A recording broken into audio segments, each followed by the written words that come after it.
Selamat datang di pertemuan ke-11. Hari ini kita akan membedah sebuah topik yang seringkali disalahpahami sebagai sekadar urusan pembukuan administratif, akuntansi aset tetap. Mari kita ubah paradigma tersebut dari sudut pandang eksekutif.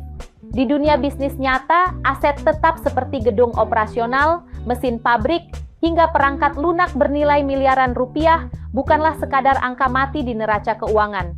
Mereka adalah mesin penggerak arus kas yang akan mendikte masa depan perusahaan. Dalam agenda kita hari ini, kita tidak hanya akan menghafal cara menulis jurnal.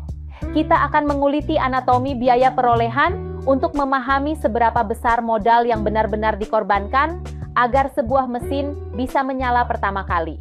Selanjutnya, kita akan berhadapan dengan realitas penyusutan yang secara hakikat adalah pengakuan matematis bahwa setiap aset fisik perlahan menuju kehancurannya sendiri seiring waktu. Dan sebagai pamungkas, kita akan masuk ke ranah tak kasat mata melalui amortisasi, di mana kita menakar penguapan nilai finansial dari aset tak berwujud seperti hak paten atau lisensi. Ini bukan sekadar kelas pencatatan angka. Ini adalah ilmu memvaluasi umur dan daya tahan dari investasi terbesar sebuah perusahaan.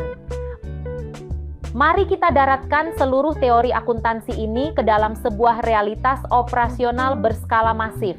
Di layar Anda, PT Garuda Furniture Indonesia bukanlah sekadar pabrik kayu biasa di Jepara. Pada tahun 2022, mereka mengeksekusi manuver ekspansi agresif yang menuntut investasi belanja modal atau capital expenditure yang sangat brutal. Ketika sebuah entitas manufaktur membeli lini mesin raksasa, membangun fasilitas pabrik baru, dan mengadopsi perangkat lunak otomasi desain, mereka diharamkan untuk sekadar mencatat pengeluaran miliaran rupiah tersebut sebagai beban harian. Disinilah letak garis pembatas antara tata kelola warung dan korporasi kelas dunia. Garuda Furniture mengunci akuntabilitasnya menggunakan dua instrumen hukum absolut, PSAK 16 untuk mendikte nilai fisik aset pabriknya dan PSAK 19 untuk menakar nyawa aset tak berwujudnya. Di mata Dewan Direksi dan Bangkur, kepatuhan pada standar ini bukanlah urusan kepatuhan administratif semata.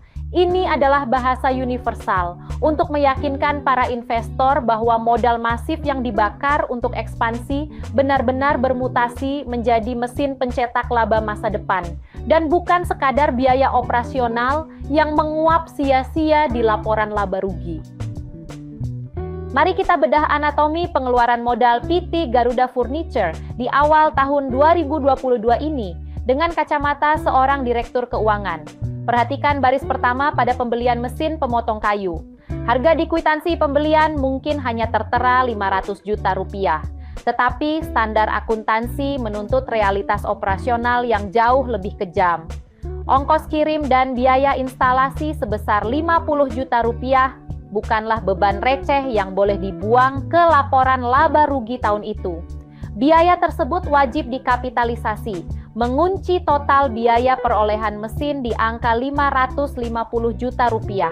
Karena tanpa uang 50 juta itu, mesin tersebut hanyalah besi mati yang tidak bisa memotong apapun. Selanjutnya, kita melihat injeksi modal 2 miliar rupiah untuk gedung pabrik dan 100 juta rupiah untuk perangkat lunak. Ketiga aset ini mengusung satu kesamaan takdir matematis. Mereka akan aus dan mati secara finansial.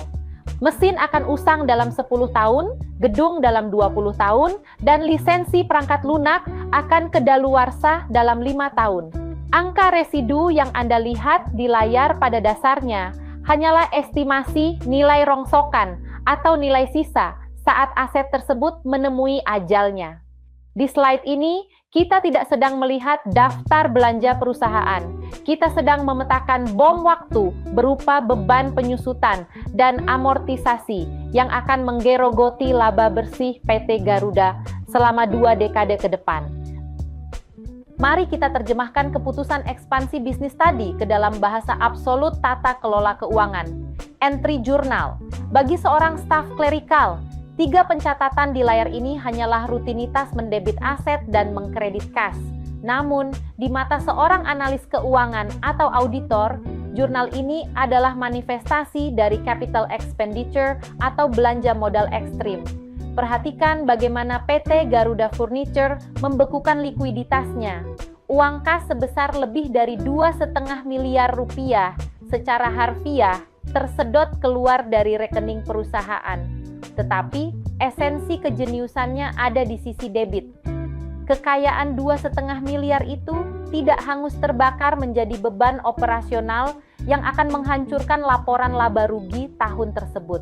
Kekayaan itu dimutasi, dikristalisasi menjadi wujud mesin, beton gedung, dan hak guna perangkat lunak di dalam neraca, balance sheet.